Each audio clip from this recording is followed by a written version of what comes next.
House Bill 572. Representative Glorioso, thank you. Thank you, Madam Chairwoman. Apologize for being out in the hall. Oh, that's quite all right. You walked in right when we needed you. Mr. Gonzalez, you want to go ahead and read House Bill 572 into the record, please? Thank you, Madam Chairwoman. Members, this is House Bill 572 by Representative Glorioso. Provides relative to post-conviction relief. Thank you. Representative Glorioso, on your bill. Thank you, Madam Chairwoman, members. This bill involves adjustments to the process and procedures related to post-conviction relief in Louisiana. And I do have an amendment that's been published. I think it's as a substitute bill. If it pleases the Chairwoman, we could put that in first and put the bill in a proper posture to discuss. Absolutely. I will go ahead and move for the substitute bill. But Mr. Gonzalez, can you read the substitute bill into the record, please?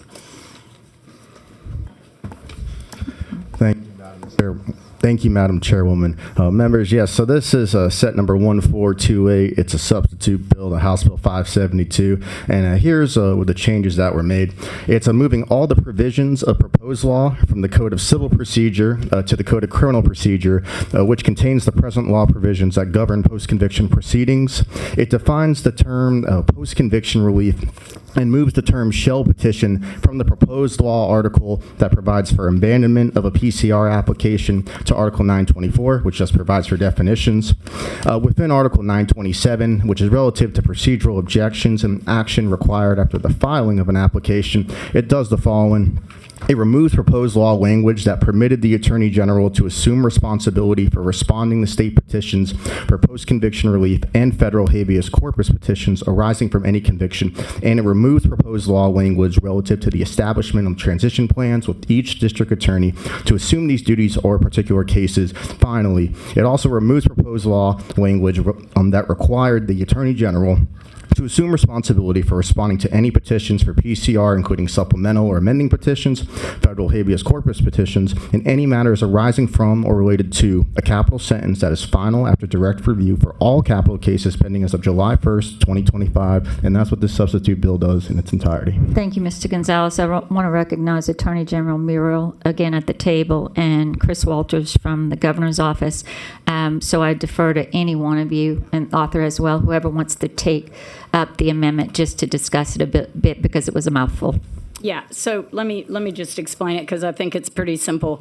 The original draft of the proposed bill moved everything from the Code of Criminal Procedure to the Code of Civil Procedure. We're putting it back.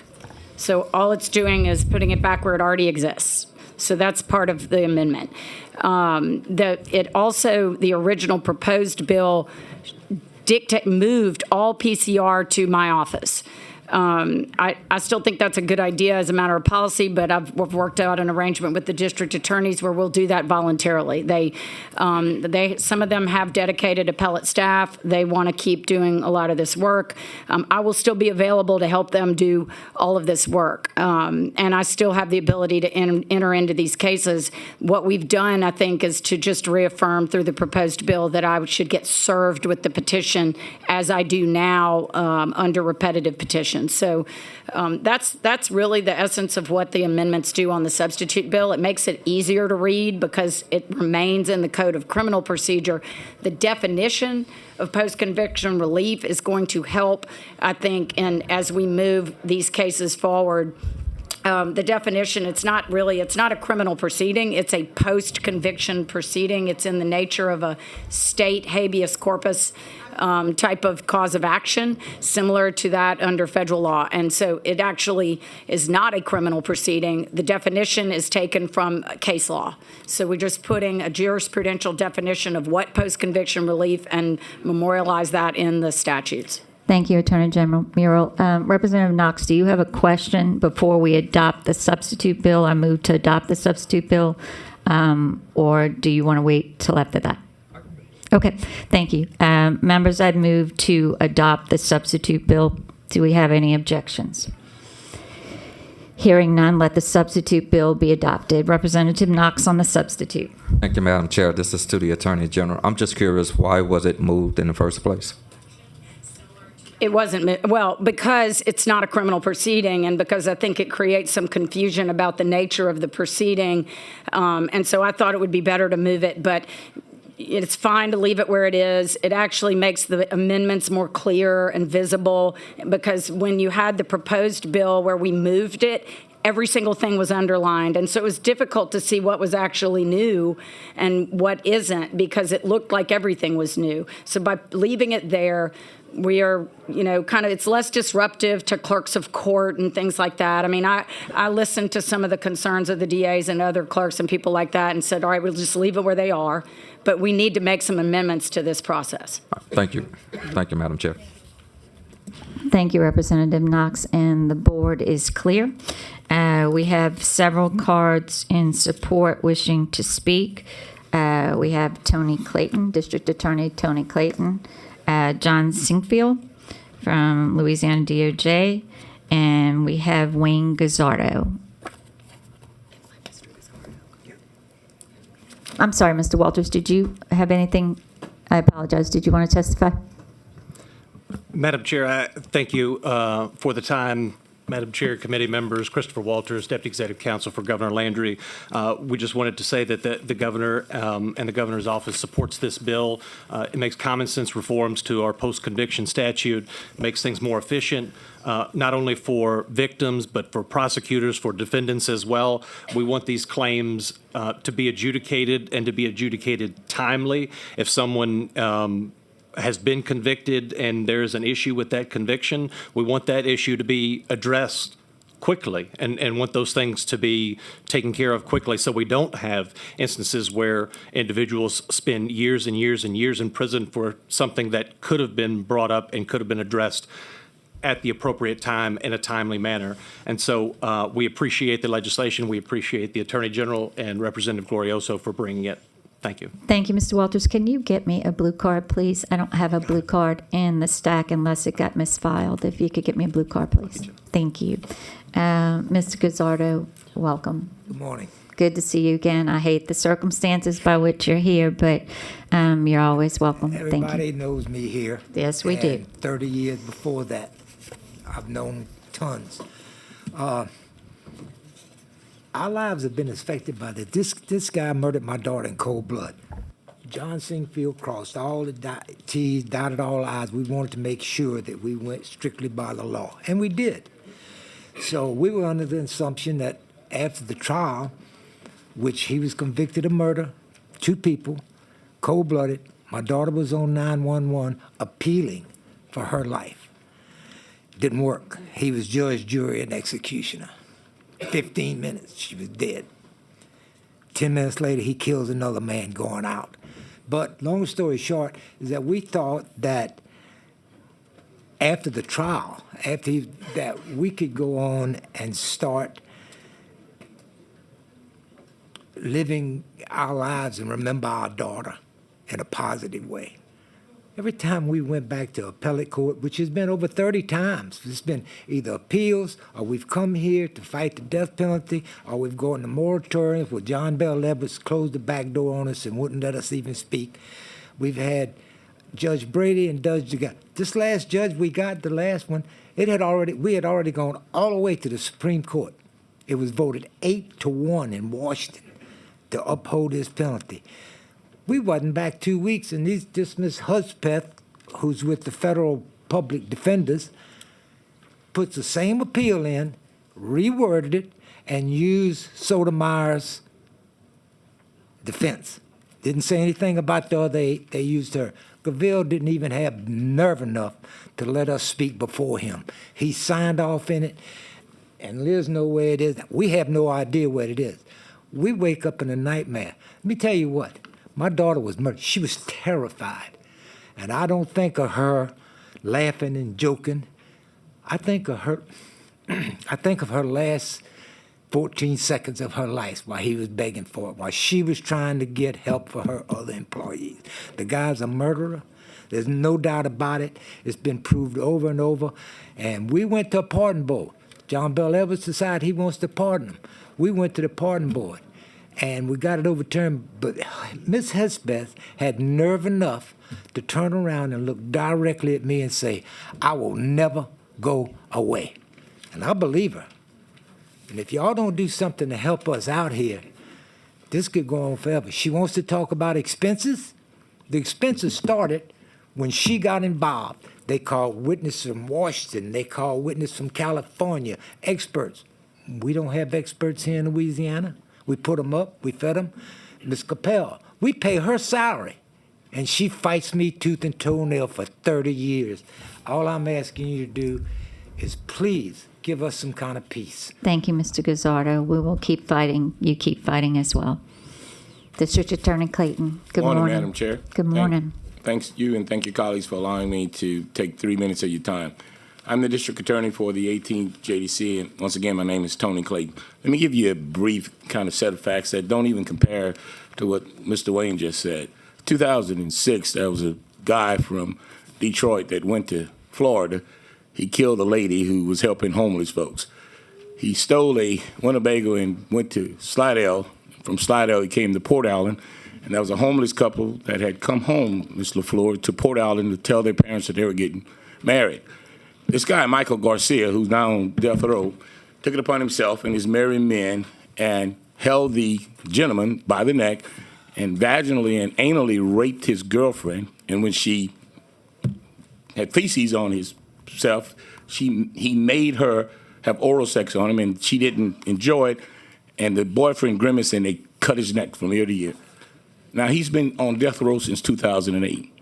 He should be put to death. There was DNA. Those confessions, there were eyewitnesses, his co-defendants testified against him. This PCR element that we're here with you today has allowed him to sit there, eat microwave popcorn, and watch color TV for the last 18 years, much to the chagrin of me, the victims, and the folks of my district. So I only say to you that it doesn't expedite anything. It doesn't violate any constitutional laws. We have in place a plethora of levels of efficiency. We have an appellate court, we have the trial judge, we have the Supreme Court, and those folks will make sure that there's no illegal part to this sentence. I don't know what happened back in the 30s and 40s, but I've been a DA since the 90s and the 20s, 2000s, and we have these things in place. This mechanism of allowing no deadlines, I'm now sitting here dealing with public defenders who make hundreds and hundreds and hundreds of thousands of dollars on this provision that they are allowed to take advantage of.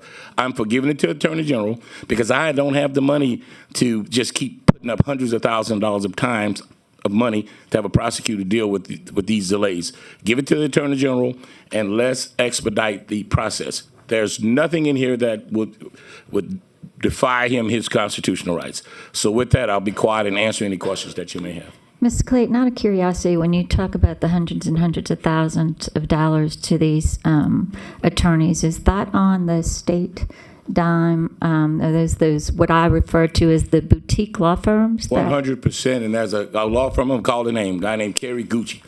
I prosecuted Sean Gillis. I prosecuted him for second degree because John Singfield had him for first degree in Baton Rouge. Didn't want two parishes. Let me get quick. They arrested him with first degree. I charged him with second degree because of what I just said. He kept prosecuting or defending him under first degree and charged the state up to $1 million. And when the judge said, enough of this already, you're going to trial, he said, well, we're going to plead guilty. And he pled the man guilty. A waste of your money. So this is what that statute is about. Please correct it. Thank you, Mr. Clayton. Vice Chair LaFleur? Thank you, Madam Chair. And maybe you're the right person or the Attorney General. I'm trying to understand the abandonment proceedings. The 2 years, that does put a time limit on, and I'm concerned about the amount of time it takes for a person to prove their innocence. The guilty folk that you talked about, I'm not concerned about them. It's people who are truly innocent. This abandonment proceeding, if they can't prove it in 2 years. No, that's not exactly right, because There's a separate statute for factual innocence that really isn't even touched in these revisions. And you can always bring a repetitive, so we have a, just so you understand the process, and I can give you, I'm not going to go through all 50 of the capital cases, and there are hundreds of other cases that are non-capital cases that are just dragged out through this process. But you have a first round of post-conviction relief after the direct review of the conviction. And then we have a process that allows repetitive petitions for post-conviction relief. That has very limited grounds for relief, but factual innocence is a separate statute. You can bring it if you can prove it. But, this is the first round of PCR, and I can tell you that I have 50 capital cases in front of me. The oldest of them, 40 years ago, these crimes were convicted. 40 years ago, they exhausted all of their appeals, and some of them 17, 18 years ago. And we are still trying to get those victims justice and get their family members justice. And so, Mr. Wessinger's case is a good example of how dedicated. Look, I'm not blaming the post-conviction lawyers or the death penalty lawyers. They have a job. They're doing their job.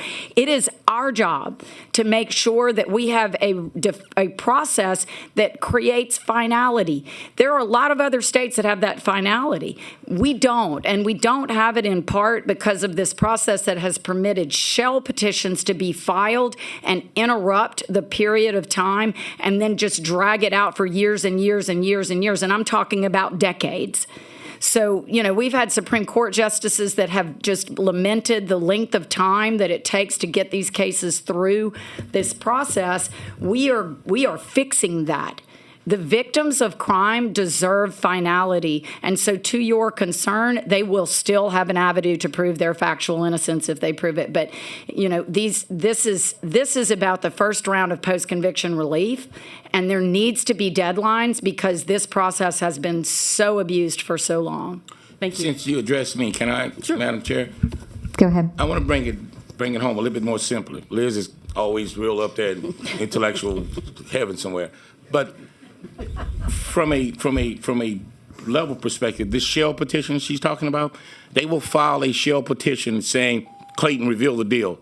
And they'll hold it there with no facts in that petition, and it'll stay there for years and years, and they'll keep following up on it. And it's delay after delay after delay. So I'm not as smart as my colleague over here, or my boss, I guess she is, the head attorney here.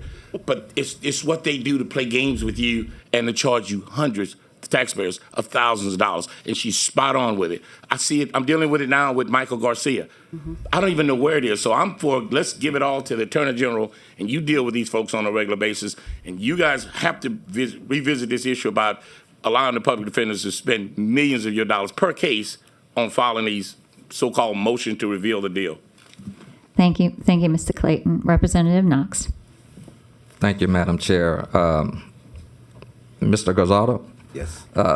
Just as I did with Mr. Adams, I want to express my condolences on behalf of the state. I know your story. We've been here. And I just think that the process must be very infuriating to you as a parent. And as I read this bill, it seems to me that it is a attempt to streamline the process for that finality. And it seems reasonable to me that if you are a victim or a victim's family member, you want a process, but you want some finality in that process as well. So having said that, my concern was to the point that the Vice Chair mentioned about the abandonment proceedings, but you provided some clarity to that. So I thank you, Attorney General Morrell, for doing that. My question going forward is, well, I should say, is this retro? What we're attempting to do here today, will it impact the case from Mr. Gonzalo? It will affect his case. I mean, in the sense that it puts deadlines on. His case is different because they've already exhausted post-conviction relief. The changes that we made to repetitive petitions last year would affect continued attempts to bring those claims in state court. So really, this is about the initial round, which they've already exhausted in his case a long time ago. And the problem that he's dealing with now is federal litigation, not state state litigation. What I would tell you is this: we need predictable deadlines, and the abandonment provision is because we've got a bunch of cases right now where the lawyers simply stopped filing anything. In 2 cases that just got kicked back by the Louisiana Supreme Court out of Caddo, they are death penalty cases. The post-conviction relief petitions, they had lawyers. Their lawyers kept saying, we need to delay, we need to delay, we need to delay, and the judge gave them that delay, and the district attorney even gave them that delay, and then they just stopped filing anything. And that was a decade ago, more than a decade ago. And now we are saying, well, we need to set that for a date for execution. And they said, no, we get to come in and file for post-conviction relief. And we're like, no, you don't. You had that right. It's not our obligation to pursue those rights for you. The Supreme Court is allowing them to file those claims 15 years late, and the victims have to wait yet again while this all gets litigated yet again. And there has to be deadlines. The judges need them, the victims need them, the defendants need them. But the only people who really are benefiting from the lack of deadlines in our process are the death penalty cases, because their job is to make sure that it never happens. Thank you, Representative Knox. As of July 1st of this year, any shell petitions that's hanging out there, any of these petitions they must be addressed, and then the timelines kicks in. Right. So it is retroactive from that perspective. It does affect them in that way. Thank you. Can I respond to Representative Knox? Mr. Gazzardo, I'm going to allow you just briefly. Okay. I try to stick to the rules for everyone. I'm fine, but we've been doing this for 30 years. We never wanted to see anybody die without proof. It was proven over. We sucked it up for the first 15 years. I mean, he went by. After that, it got ridiculous. They went against John. They went against the district attorney. They even said that me and my wife showing emotion when they played the 911 tape, they even appealed that it was undue. So they pick and choose what they want, and they find a federal judge that'll go along with them. And grief doesn't go away. My wife was a quiet person. She had a massive heart attack. She's dying with grief. And I can't do anything about it, just like I couldn't do anything about my daughter. So we're not here trying to murder somebody. This guy is guilty, cut and dry. We just want our justice for our daughter.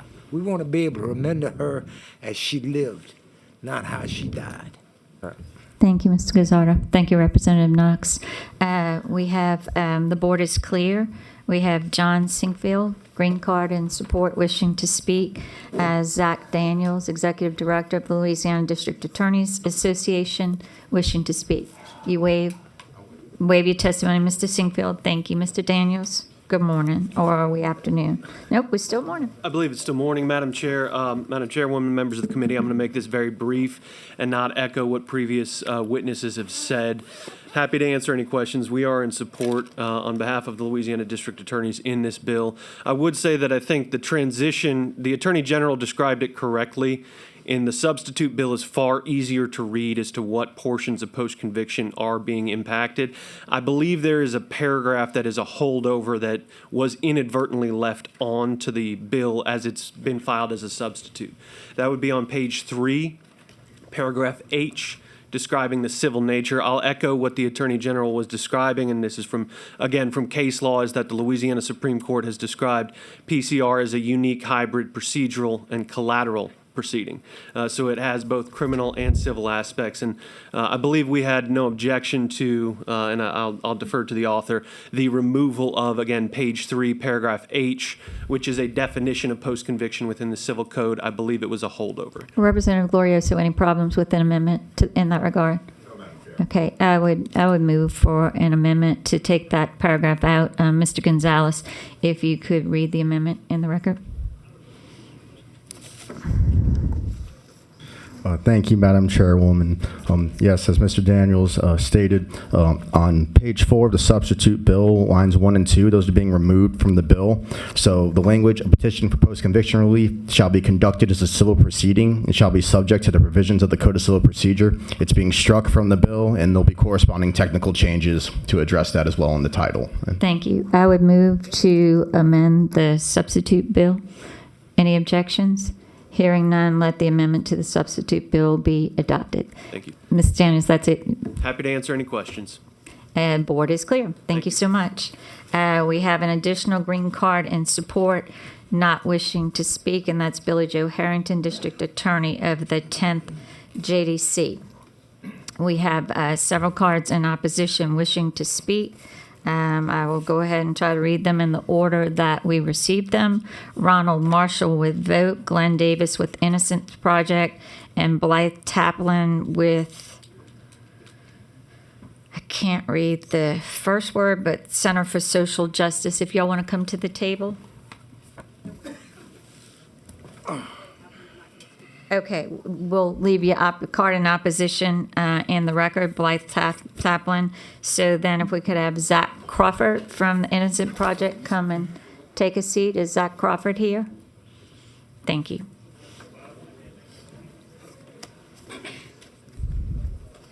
Just remind the witnesses and members, we're under the 3-minute rule. Mr. Marshall, if you want to go ahead and introduce yourself. Yes, good morning. My name is Ronald Marshall. I'm here in opposition to House Bill 572. House Bill 572 has 2 subject matters. The first subject matter is motion to correct a legal sentence. The second deals with post-conviction.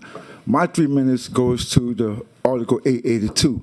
Under the current law, a motion to correct an illegal sentence may be conducted at any time. That's the current law. And I can tell you, that law works just fine. Sometimes some of us who are incarcerated, even judges, they don't catch an illegal sentence on post-conviction or appeal within the first year. It takes years. It took me 25 years to correct my illegal sentence, 25 years. What this law does, this law places a 1-year premium once the conviction and sentence become final to correct it. Placing that 1-year premium on this law institutionalizes unlawful sentences in the state of Louisiana. You're forcing someone to serve out an unlawful sentence. And under Louisiana's law, an unlawful sentence is no sentence at all. So the court has no authority to enforce an unlawful sentence. And the second thing, requiring the Court of Appeal, giving them discretion to correct that sentence. I'm talking about the discretion. What if a judge just wakes up with a pain in his ass and don't want to correct the sentence? That means in that moment, that person will be required to serve years and decades because the judge refused to correct an illegal sentence on direct appeal. And I think this is a bad law. It violates the Constitution, requiring somebody to serve a legal sentence, and that's my opposition. I know Mr. Crawford is going to speak to whatever else, but that's my opposition. I think it should be amended to allow a motion to correct a legal sentence at any time. That law works. Trust me, it works. Thank you. Thank you, Mr. Marshall. The board is clear. Mr. Marshall, if you could give up your seat for G Park to take your seat. Glenn Davis with Innocent Project. Mr. Davis. Yes, Madam Chairman. Good morning. My name is Glenn Davis, and I was 19 years old when I was falsely accused of murder, of a murder I didn't commit.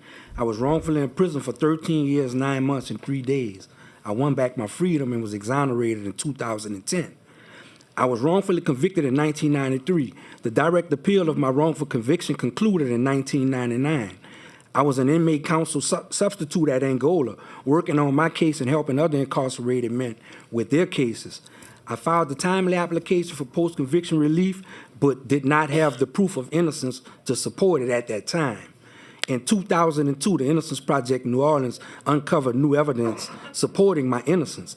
This new evidence included evidence in the state's possession that was never disclosed to me or my attorney at the time of trial.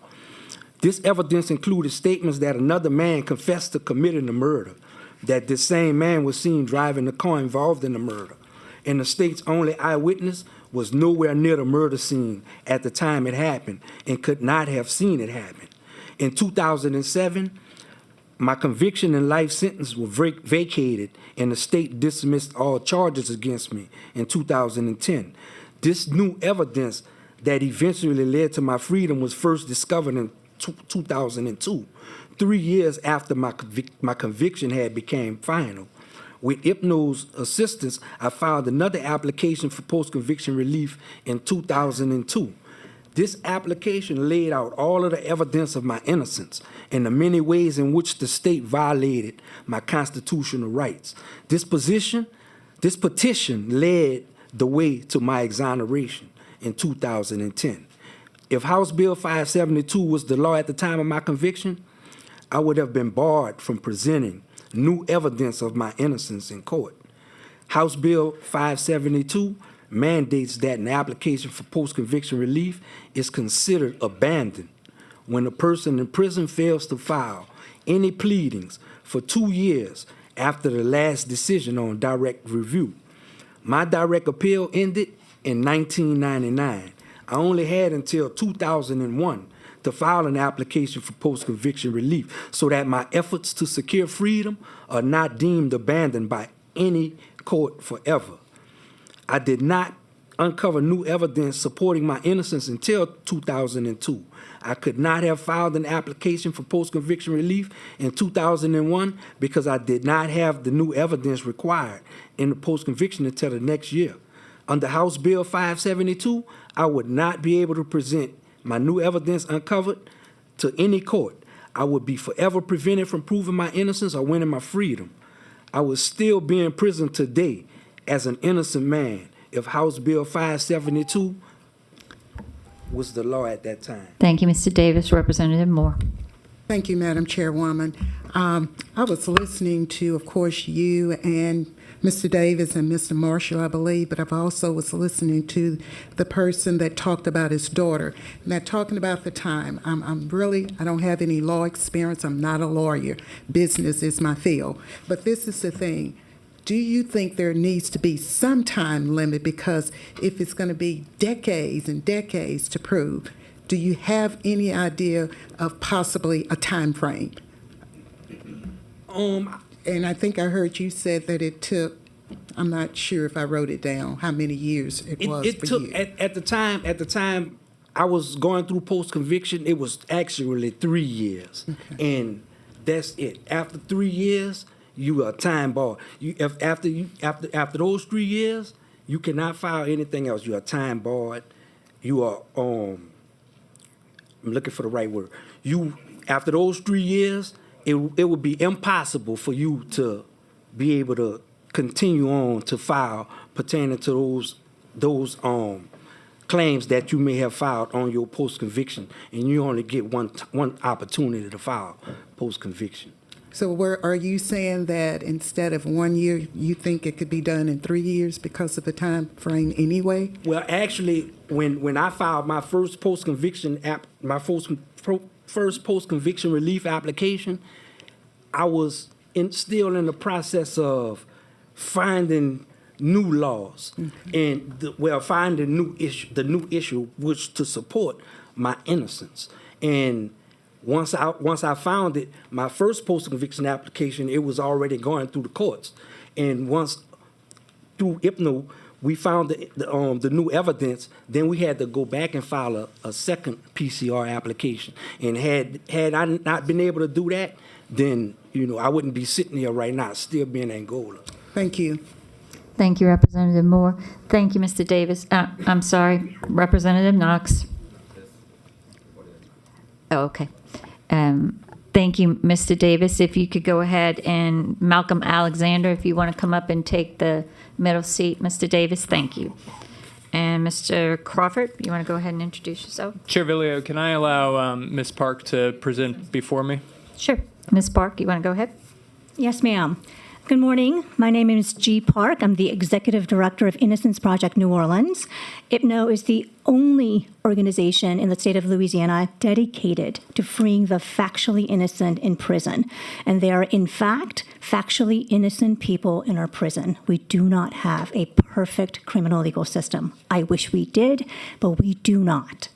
According to the National Registry of Exonerations, there are 87 factually innocent people freed from prisons here in Louisiana since year 1989, when the first DNA exoneration happened.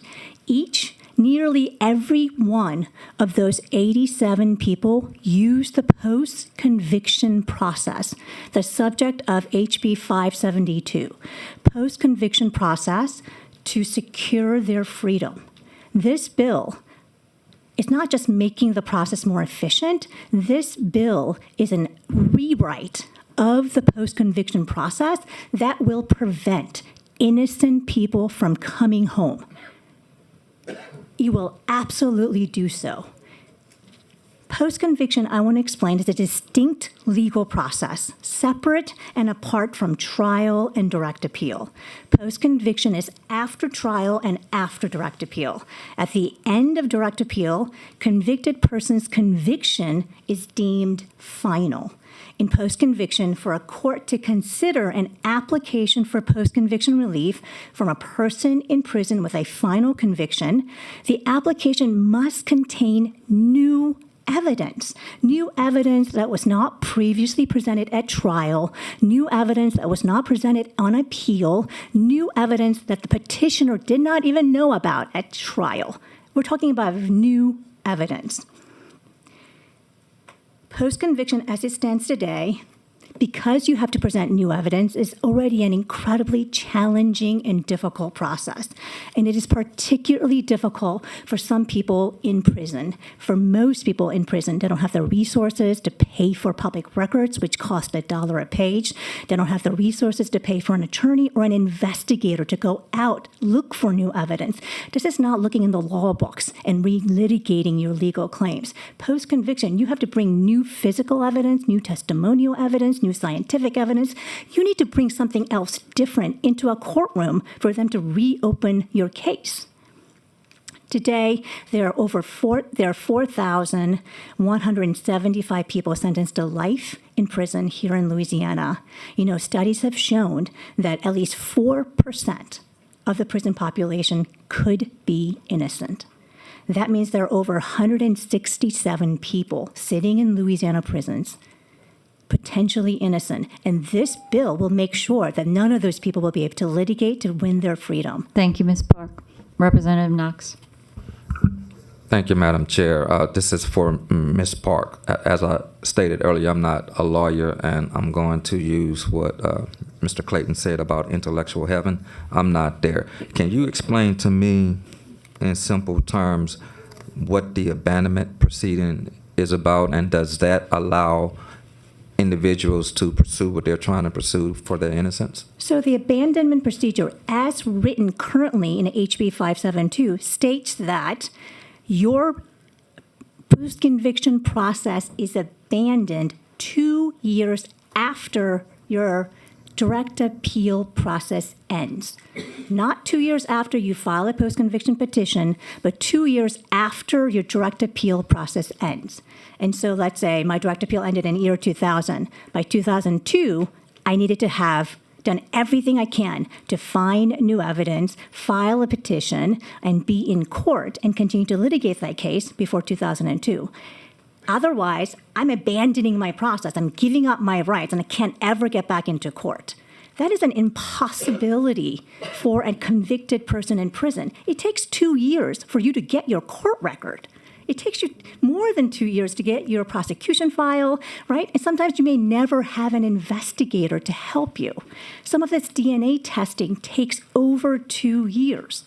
And so forcing someone, telling someone that your entire right to post-conviction is abandoned 2 years after your direct appeal concludes, you're not providing them with any process. So, Ms. Parks, what's a reasonable time? Because there has to be some kind of finality, as it was mentioned earlier, particularly if you're from a victim perspective.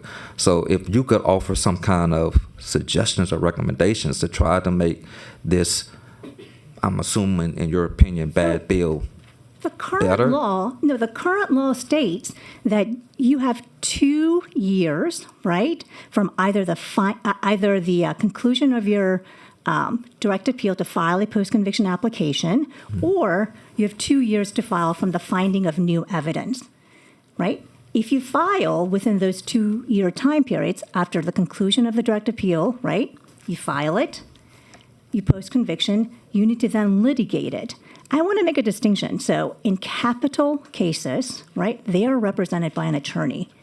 In non-capital cases, they're not represented by an attorney, right?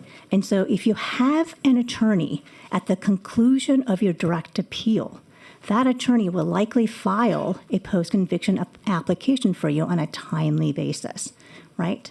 And if they do so, they can then litigate it. The judge can issue orders. They can issue dictates for the case to move along. Thank you, Ms. Park. Thank you, Representative Knox. The board is clear. Representative Moore, did you have a question?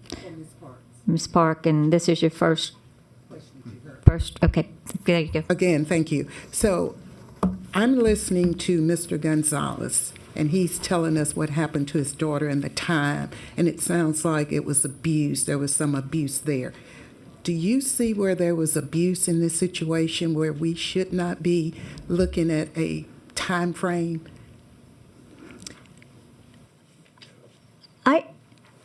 I guess I'm not clear about where the abuse happened, because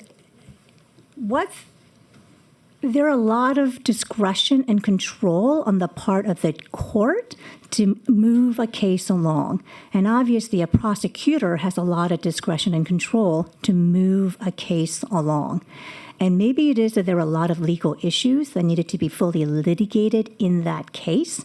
But having an abandonment statute, having an abandonment provision that closes the door of the process, of the post-conviction process, after 2 years of your direct appeal conclusion, that is not going to solve the problem that you and everyone has been talking about with regard to that case or any other capital case. Thank you. This is a red herring, actually. Thank you. Ms. Park, would you not agree that factual innocence is a basis for relief from the time bar? It is not accepted in the abandonment statute. But factual innocence is the freestanding factual innocence claim is a narrow claim. Most people, in fact, no one in Louisiana had been found factually innocent based on the freestanding factual innocence claim, 926.2. The claims in which folks are found innocent are the constitutional claims. Violation of due process under the Fifth Amendment, violation of ineffective assistance to counsel under Sixth Amendment, and use of new scientific evidence like DNA or advancements in fingerprints. So those are the pathways to exoneration, not 926.2, which is a narrow, freestanding statutory innocence claim. And so you just don't think there should be time limits, right? Let's just cut to the chase. No time limits, right? That's not true. I think we have time limits currently in the statute, and I think they're working fine. I beg to differ. Thank you. I see that the board is clear. Ms. Park, if you could give up your seat to Darren Hill, and Mr. Crawford, if you want to go ahead and Thank you, Chair. take your 3 minutes. Yes, my name is Zach Crawford. I am a staff attorney at Innocence Project New Orleans, as well as an adjunct clinical law professor at LSU. And as my colleague sort of went through, this bill would have impacts on innocent people. I want to address, because there has been a conversation about abandonment, I want to address a different part of this bill that I find particularly concerning. That is on page 11 of the amended bill. It is a change to Article 930.8, formerly B, now C. You'll see in the middle of the page there is language added onto that. And just to give a little bit of background, as Ms. Park said, there are time bars already existing, right? Under 930.8, you have 2 years presently to file for post-conviction. This bill would take it down to 1 year, but let's put that aside for a second. Typically, when our clients are finding their evidence of innocence, it is after long periods of time, decades. It is not within the 2 years provided by the statute, and thus they must rely on the newly discovered evidence exception. Now, to give you an example of a case, we represented Mr. Wilbert Jones, who was wrongfully imprisoned for nearly 46 years for a rape that he did not commit. When Mr. Jones was convicted, the victim had told police that Mr. Jones was shorter than the perpetrator, that his teeth didn't match, and that his voice didn't match, yet he was still convicted.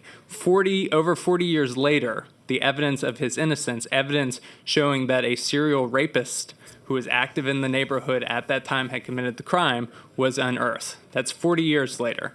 Now, in recognition of the fact that that gap in time might harm the state's ability to respond to a post-conviction claim, the legislature previously put in 930.8b. And what that says currently is that if some event out of the control of the state would materially prejudice the state in being able to respond to one of these claims. Say there's a Brady claim, but we can't go talk to the trial prosecutor because he's dead after 40 years. Then the state can make its case that they are materially prejudiced, and there is a mechanism for having that case dismissed before you ever get to the merits of the claim. What this new language would do is flip that burden completely on its head. And instead of the state having the burden of proving that it is materially prejudiced, after 2 years, a delay exceeding 2 years in which the petitioner hasn't sought a hearing or... Well, thank you, Mr. Crawford. And before I ask you a question, is Darren Hill here? Darren Hill has a red card in opposition. I'd asked that he switch seats. I don't believe he wants to speak, ma'am. Okay, Darren Hill doesn't. Reginald Adams. Mr. Adams, do you want to speak in opposition? No, you waived testimony. Is it Catherine Tackerback? If you want, Ms. Park, if you want to give up your seat to Ms. Jacobak to go ahead and take it.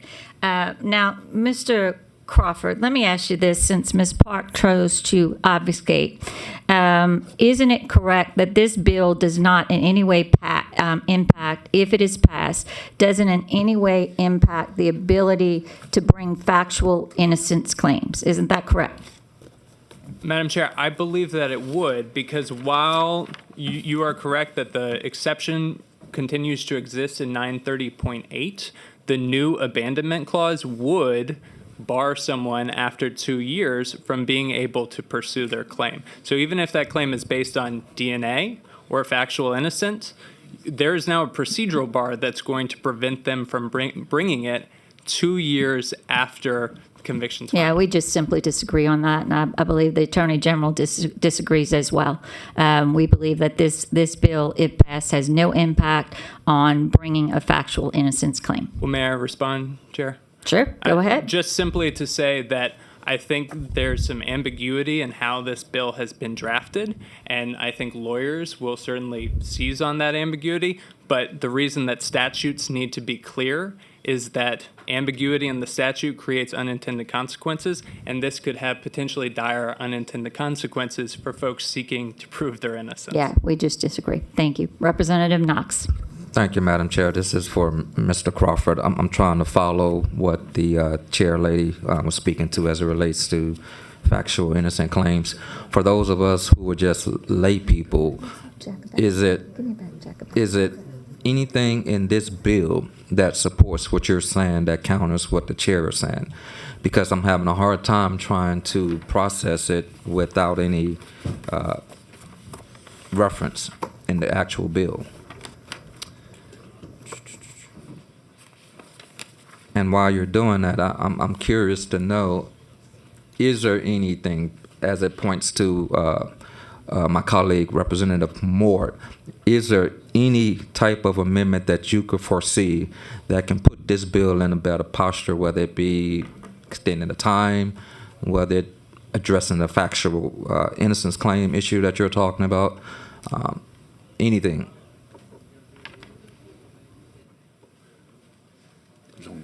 Sorry, I was fumbling with papers trying to answer the first part of that question. My apologies. Go ahead with the first part, please. Yes, Representative Knox. If you look at page 6, I believe it is in 927.1 that the abandonment of application is being added as a new article. So currently, there are time bars created under. What line number are you referring to? Yes, sir. I unfortunately don't have the line numbers. It is at the bottom of the page. It looks like potentially the last 6 or 7 lines. It is entitled Article 927.1, Abandonment of Application. On page 6. Yes, sir. I'm page 6 of what I have, but I also have a document that is 17 pages long, so I'm beginning to think that maybe I have the wrong version. Okay. But all this to say that Article 927.1 creates a new article with regards to the abandonment of the application. I believe what we were talking about previously is that Article 930.8 sets out the time bars that are already existing, meaning you have 2 years to file on post-conviction unless there's an exception, which includes new evidence, or 926.2, as the chair mentioned. But because Article 927.1 is a separate article that, so far as I'm aware, does not make specific reference to keeping the rules in 930.8, I think you would be deemed to have abandoned your claim after 2 years. Thank you. Thank you, Madam Chair. Thank you, Representative Knox. Thank you, Mr. Crawford. The board is clear. If we could have Matilda Carbia switch places with Mr. Crawford, please. Ms. Carbia waves. Cecilia Capel.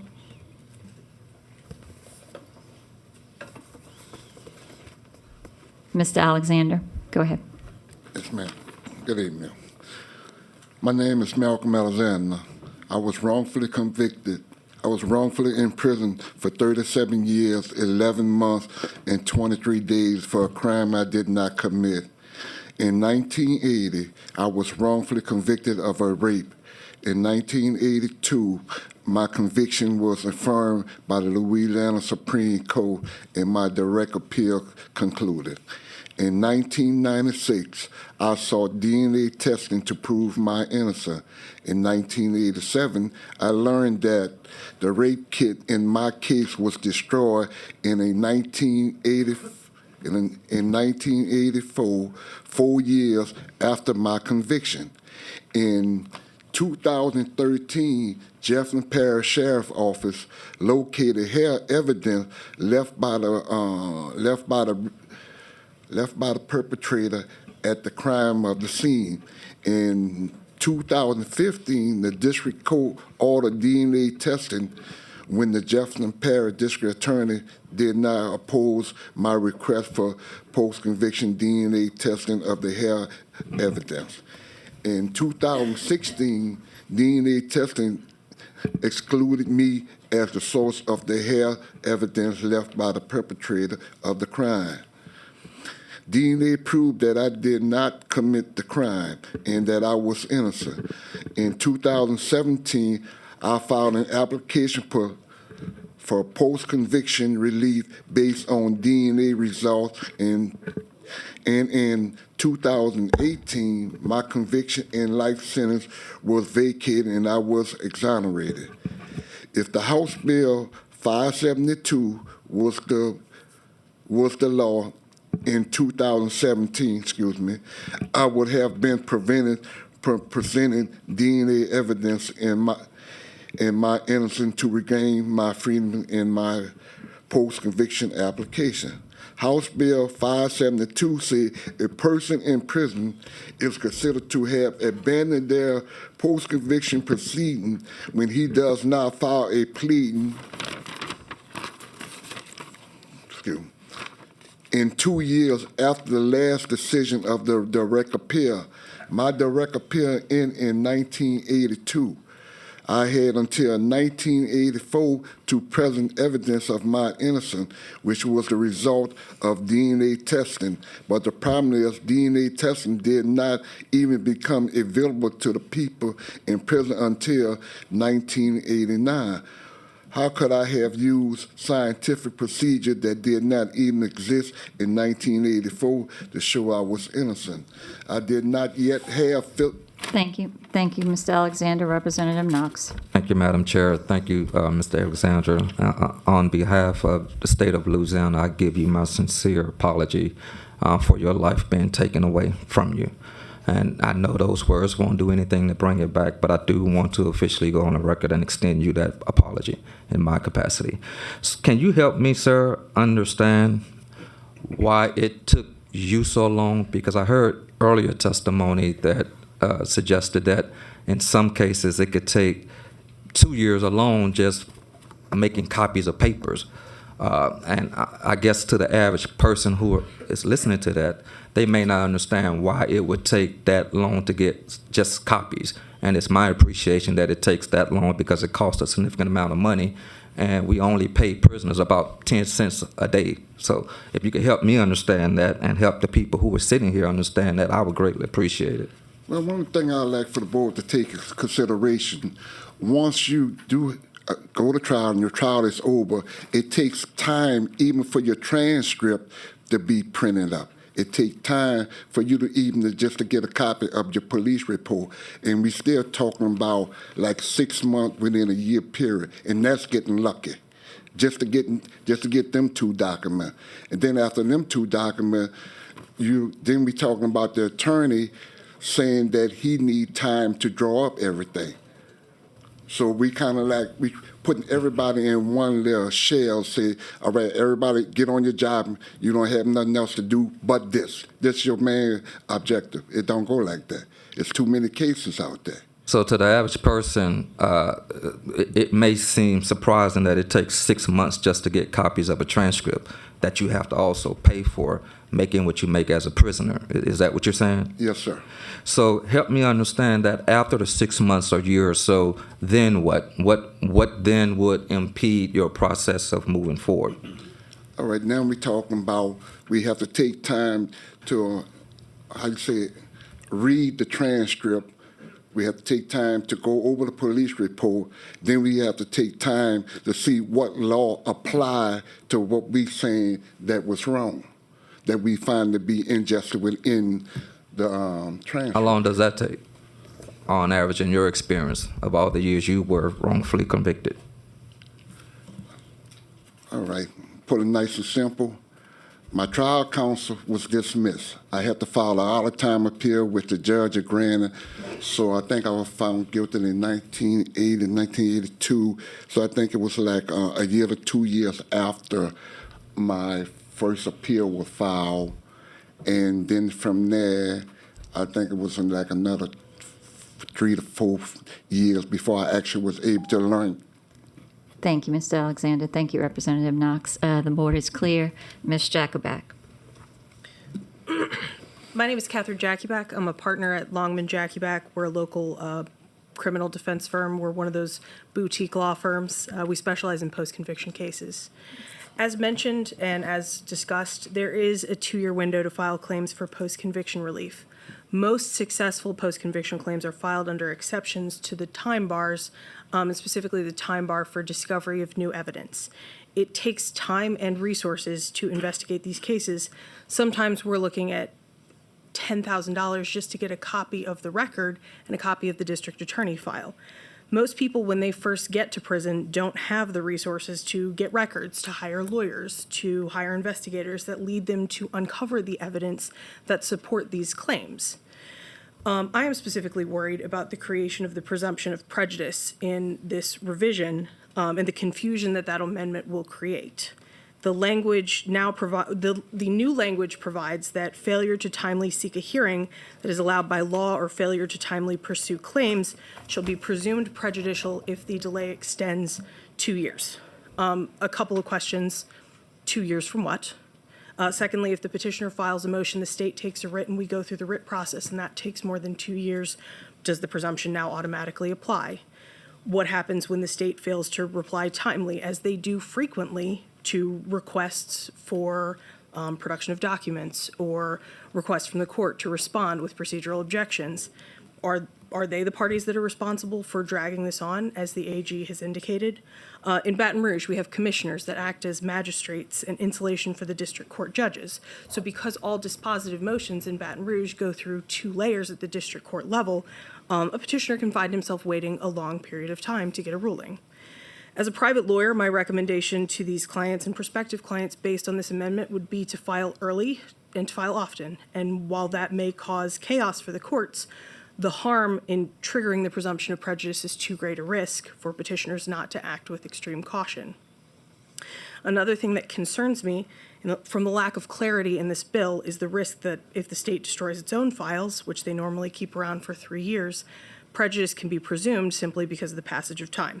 So, for example, if we have a petitioner who has filed for post-conviction because he discovers an eyewitness that clearly exonerates him, if the petitioner learns this information, say 3 years and 1 day from the date of final conviction, 2 things have likely happened. 1, the state's file is destroyed, and 2, the presumption of prejudice has now been triggered.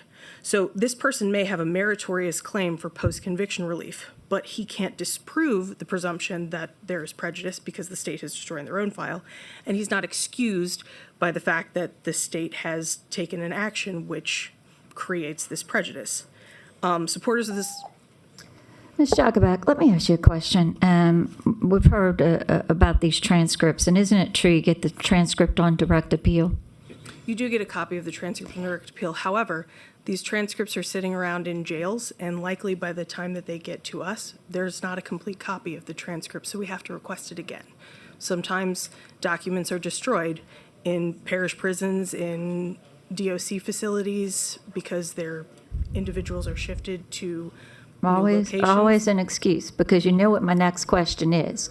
The time bar only applies after the conviction is final, correct? And that is after the direct appeal. So this whole notion of the transcripts is yet another red herring, isn't it? I disagree with you entirely. Of course you do. I think that in the majority of our cases, we are having to order brand new transcripts because these individuals who are incarcerated have no ability to meaningfully keep up with their documents. Ms. Jacobak, does your firm bill the clients? Do you keep billing? We do. As I said, we're a private defense firm. And you have billing by the hour, much like state attorneys. Do you bill in 0.1 increments? How do you bill? It depends on the case. Okay, I'm talking about the cases that are funded through state dollars to your firm. Do you have billing records? State dollars that I'm aware of. Your firm is not paid? We're not paid by the state, no ma'am. Okay. So when you testified about being one of those boutique law firms, I guess you don't really understand my reference to that. I think one of us doesn't understand. Sure. Thank you. Thank you. Representative Knox. Thank you, Madam Chair. This is for Ms. Jacobak. I'm trying to understand this, and I'm trying to actually fully understand it and not get triggered in the same time, because what is frustrating me is that you have a man sitting here, Mr. Alexander, who half his life has gone away. Then you have a parent sitting behind you whose daughter is no longer here, and we're having these almost petty conversations to the extent of you're saying a boutique or not boutique and things of that nature. And I just want to get to what is the reality of the situation we're dealing with as it relates to time bars. Is 1 year or 2 year a reasonable amount of time to get the case? Because if I listen to Mr. Alexander, it takes about 3, even 4 years sometimes. And if I listen to you, that can take longer than that. But if I'm a parent and my daughter, a son, a sister, a brother has been brutally murdered, 1 day would be too long for me to see justice for my killer of my loved one. So I'm trying to understand, and I think most people sitting here who are no longer interested in the back and forth about it takes this amount of time for a transcript or it takes this amount of time for a police report. What is a realistic time as it relates to the time bar that we can have in the law? Obviously, 1 year is not long enough. 30 years is too long. There has to be, to the point that was made, some kind of finality. For everyone's concern, I would submit. This is for Ms. Jacobak first, please. I'd like to hear Mr. Alexander's answer, and I'm perfectly fine to answer when he's. That's fine. My chair is pretty strict, no, and she's not. I am very, Mr. Yes. The questioning of Mr. Alexander is over. I allowed him to continue to remain at the table because we had no other witnesses to testify. So, Ms. Jacoback, that question is to you. Representative Knox, what I would say is that if you are an individual who has evidence of actual innocence, then I'm biased, but I think that no time period is short or long enough. If there are people that are wrongfully convicted in our justice system, which does make mistakes, we need to make allowances for that. Now, what we're specifically talking about is page 11, the addition of essentially a very firm bar that would not allow these individuals who otherwise qualify under a newly discovered evidence exception, would bar meritorious litigants from court. What I'm merely saying is I think that the amendment is too expansive and would prohibit these people like Mr. Alexander from having his day in court. So what I want to understand, after that time bar has passed, the 40-something years that he did, he would have no other opportunity whatsoever? Our existing law allows him to file, even if it is Thank you. Representative Chairman Bacala. Ms. Jacoback, if you would make it brief and to allow Representative Knox to hear. Representative Knox, my position is that our existing law is perfectly adequate to allow these individuals to litigate their claims. That was it. Thank you. Chairman Bacala. First of all, the question with Representative Villio about the payment does not come from the state. Who does it come from? Our clients, the petitioners, those that are wrongfully accused, they pay us directly. They hire us like they would any other criminal defense attorney. They're in prison. Sure. And they're able to pay you? They or their family members. Okay. Nothing from the Indigent Defender Board? No, sir. Okay. The second question is you talked about, like it happens all the time, files being destroyed? Yes. Well, I just don't think that's true. Madam Chair, I take exception. I'm a little familiar with this topic, and files are not destroyed. I know maybe at some point District Attorney Clayton can come forward and speak to his policy on this. I just don't think that exists. Could you give me an example, please? Sure, that was a unique problem that we had in Baton Rouge for several years under, I think, one of the former administrations. The policy was that files would be destroyed after 3 years after direct appeal had been completed. And so we have run into issues both with the destruction of files and also with DA's offices not turning over their files timely. Give me the case name if you have it. I don't have it off the top of my head, sir. All right. Well, the file no longer existed anywhere. Not with the DA's office, not with the clerk's office, not with the law enforcement agency. It was no longer in existence. I'm specifically referencing the district attorney files, which we're requesting through public record. Which the district attorney files are typically duplicates of the law enforcement files, typically. I don't know that I necessarily agree with that. Okay. Well, thank you, Madam Chair. Thank you, Chair. The board is clear. Ms. Capel. Good afternoon, Chairwoman Villio and members of the committee. My name is Cecilia Capel, and I am the director of the Loyola Center for Social Justice. We represent men who are on death row in their post-conviction and direct appeal proceedings. A lot has been said about this, and I'm going to make this brief. I just have 3 points. First, let's talk about the numbers. There's 55 people on death row. Roughly 45 of those 55 are in some form of state post-conviction proceedings. This law would mean that all 45 of those capital post-conviction cases would then immediately become active. They have to be litigated to finality through evidentiary hearings, through the court's ruling, through the filing of a full supplemental petition by defense attorneys. It would be like forcing every capital pretrial case to go to trial in the next year. The system would be broken. It is not funded either on the defense side, the court staff side, or the district attorney side for this type of activity. Second, this bill will cause piecemeal litigation, which I know a lot of folks are against. What will happen is, as the district attorney's files come in, people are going to have to file new petitions. They're going to have to, because there's going to be new evidence in those district attorney files. District attorney and law enforcement files do not become public until a conviction is final after direct appeal.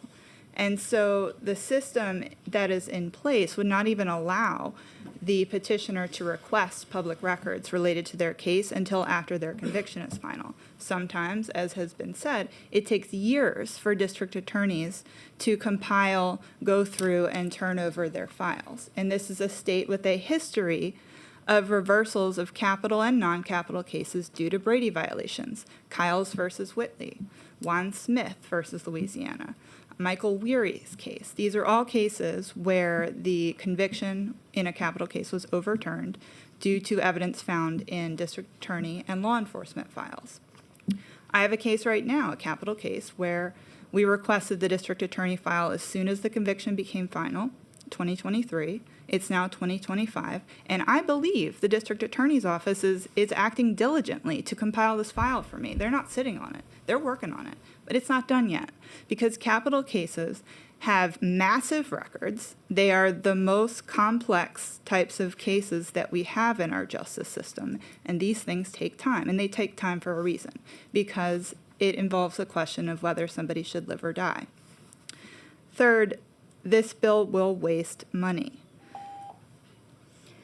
Ms. Capel, your time will be extended with my questions. So answer this for me. Is it fair not to have finality in a case for 40 years?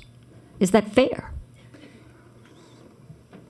If the individual that is on death row finds evidence that shows that his constitutional rights were violated, that he should not be there on death row, then no, his case should not be final after 40 years.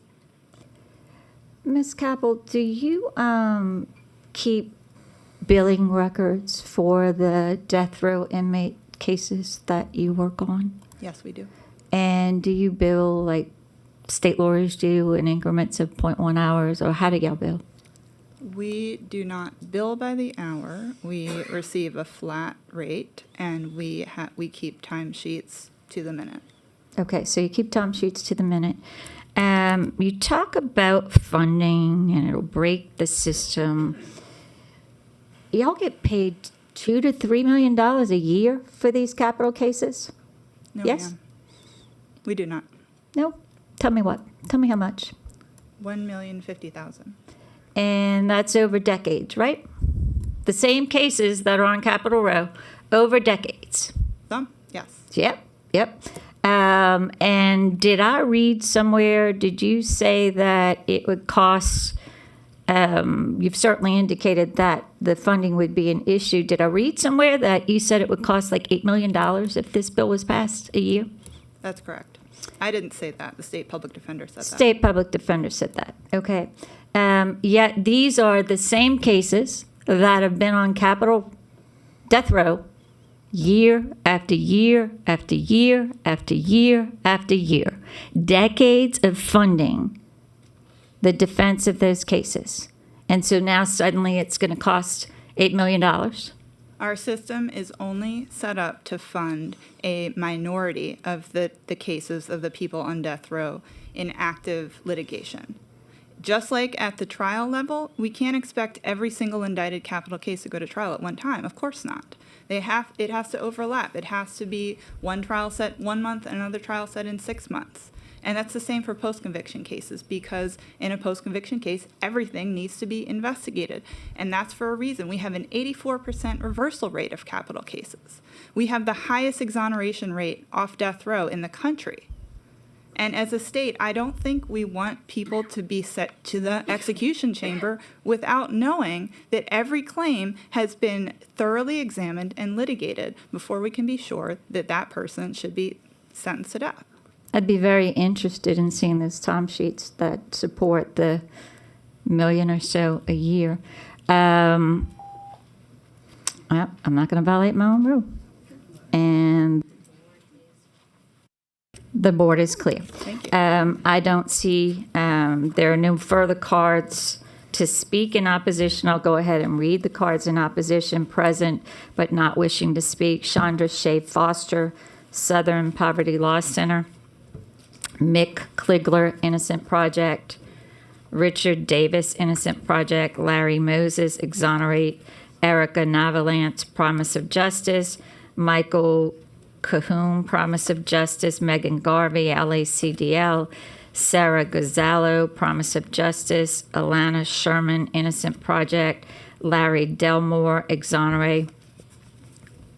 We have 3 cards, white cards, present, and would provide information if requested: Captain Chad Guidry, Louisiana State Police; Mallory Waller, Louisiana State Law Institute; and Judge Guy Holdridge, Director of the Louisiana State Law Institute. Representative Glorioso, did we lose Representative Glorioso to close on the bill? Insurance Committee. He was called in the Insurance Committee. Attorney General Murrell, would you like to close on the bill?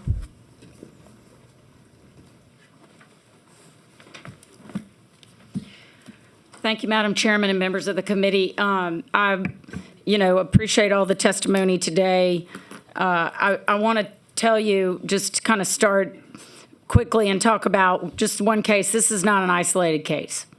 Tracy Lee is on death row. The date of his crime was June 1985. The date of his conviction was in 1986. He entered someone's home in Natchitoches where he encountered an 18-year-old young woman. He forced her into the kitchen along with her 15-year-old brother. He shot her brother in the face. He then took her mother and her into a back room. She went back into the kitchen and shot the 15-year-old boy in the head and killed him. He then brutally raped multiple times both the mother and the daughter and forced the daughter to perform oral sex on him. He was arrested trying to leave Fort Polk, where he was an Army enlisted man. He tried to wipe down the house. He stole money from them. He went back to the base and then tried to leave where he was arrested. That case, that conviction was 39 years ago. He exhausted post-conviction relief 17 years ago, and nothing has happened.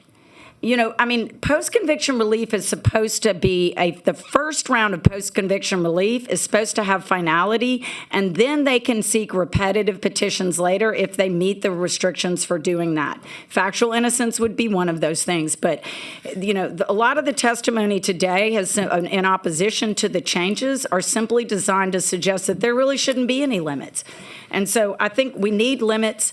There needs to be finality. Post-conviction relief is actually a voluntary process. The state is not required to even offer it, but you do, and that's a good thing. But it is not supposed to be, nor does it need to be, nor should it be extended so far out into the future that there's no such thing as finality. It's intended to there is intended to be finality in the system. Victims deserve it. The state deserves it. And the families of the victims deserve it. And so I urge you to support this bill. I think it is a huge improvement to the process. It will allow for finality. It doesn't prohibit repetitive petitions, and it doesn't prohibit proof of factual innocence. Thank you, Attorney General. Representative Glorioso, did you have anything to add? I just ask for favorable passage with amendments. Thank you. Members, I would move to report the instrument by substitute as amended. Do we have any objections? Hearing none, let the bill be reported by substitute with amendments. Thank you both so much. Thank you, Madam Chair.